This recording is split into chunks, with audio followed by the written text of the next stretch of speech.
यहाँ चाहिँ आज टाइल्सको काम चलिरहेको छ दोकानको।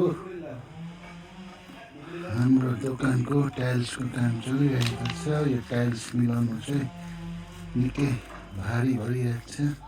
टाइल्स चाहिँ अप्ठ्यारो रहेछ मिलाउनु, र पनि कोसिस गरिरहेको छ। यहाँ चाहिँ दुईजना भाइहरूले टाइल्स मिलाउँदैछ। यहाँ चाहिँ मेरो बाइक बिरालोले खोसेर चाहिँ टावल राखिरहेको छु। यी अर्को बाइक चाहिँ नचलाएर पुरै भइसकेको छ, धुलो भइसकेको छ। आमाले चाहिँ भैयाको लागि र हाम्रो लागि खाना पकाउँदैछ। आमाले चाहिँ आज रोटी बनाइदिँदै रहेछ।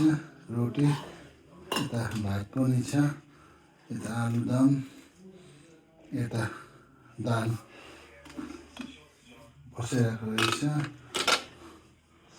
यता बहिनी चाहिँ फोन हेर्दै बसिरहेको छ। बच्चा बनाउनु टाइम भयो। यहाँ आमाले चाहिँ रेडी गरेर दुईजनालाई दिँदैछ। यहाँ दुईजनाले अब सुरु गर्न आँट्यो। सुरु गर्छ है। ल राम्रोसँग खानु।